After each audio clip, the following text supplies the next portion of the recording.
Welcome back everyone to Beartown Radio's online feature from the Box of Stuff. I'm DC Wood reviewing Doctor Who Destiny of the Doctor, and we move on to part 2 of this audio exclusive series, Shadow of Death, with the second Doctor, the late great Patrick Troughton.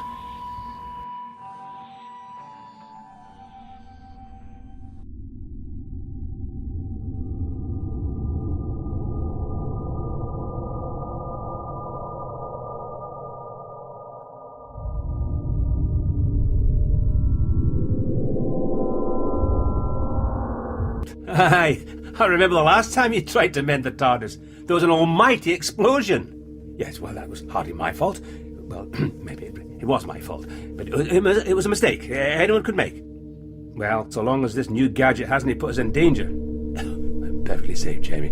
Nothing can... Oh! The TARDIS bucked and tumbled, throwing Jamie and Zoe to the floor. What is it, Doctor? What have you done? The Doctor struggled with the controls, but his face was grim.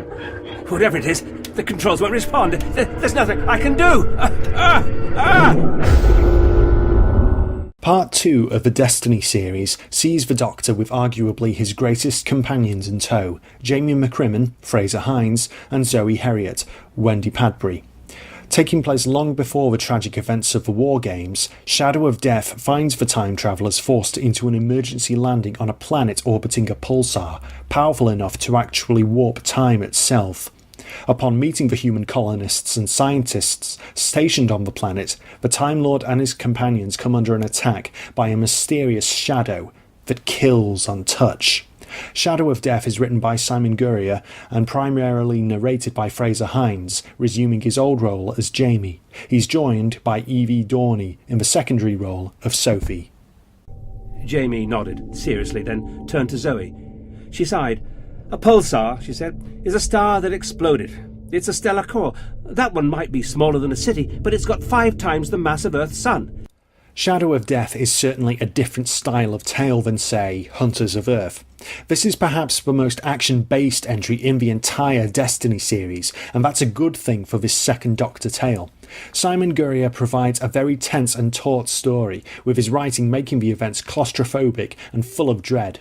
The menace and intrigue of the mysterious shadow is one of the highlights here, and will certainly keep the listener on edge. The detail and pacing of Guerrier's writing is beautiful, with plenty of emphasis, and his understanding of the second Doctor, Jamie and Zoe, is absolutely impeccable. Troughton's Doctor is bumbling on the outside, secretive on the inside, with all his trademark intellect and compassion to boot. Jamie's practical nature and manner is as likeable as ever. Zoe's logical and shielded character provides a nice contrast. All these portrayals are perfect introductions for newer fans, and the older generations will be satisfied to learn that their favourite characters are just as they remember. The highlight of Shadow of Death is truly Frazer Hines. He's absolutely perfect as narrator. He does Simon's writing absolute justice from start to finish, and settles comfortably back into his old role of Jamie. His Scottish accent is a positive boon and adds a really nice flavour to the atmosphere of the tale. Frazer's most outstanding contribution here, though, is his impersonation of Patrick Troughton. It is so accurate, done completely in the spirit of the late actor, that you'll almost be convinced that it is Patrick himself. Shadow of Death can be recommended purely on Hines' voice work alone. Oh yes, and there's a really, really cool surprise that you do not want to miss. The Doctor stared in astonishment as he started to understand. Oh no, this won't do. You know you're breaking all the laws of time! Impeccable writing, impeccable pacing, genuine suspense and terror, the ultimate calibre of voice actors, Shadow of Death would be perfect if it had the plot to go with it. The story is as basic as anything. There's a mysterious, malevolent threat to solve, and that's it. There's no twists and turns, no real development to the characters and the story itself. Again, the action is very well written and deliciously real, but if only there was more to it than that.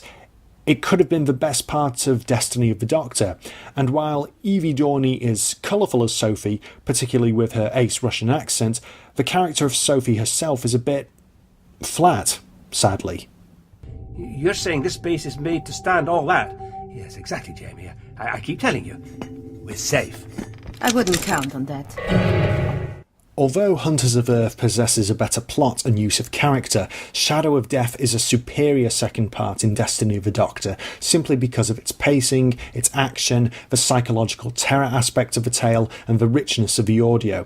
The resolution to the Shadow mystery itself is very creative and satisfying, with the promise of future events making the listener keen to carry on with the rest of the series.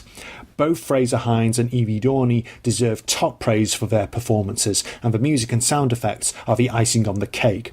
Simon Guerrier has delivered, with the only flaw in his story being a lack of a meatier plot. Overall, outstanding, one of the best parts, 5 stars. Shadow of Death is available via digital download or on CD wherever audiobooks are sold. For any Whovians who have listened to Destiny of the Doctor, specifically this episode, please leave your comments below. What did you think? Share your thoughts, but no spoilers please. Next week we review the 3rd Doctor chapter, Vengeance of the Stones. See you there.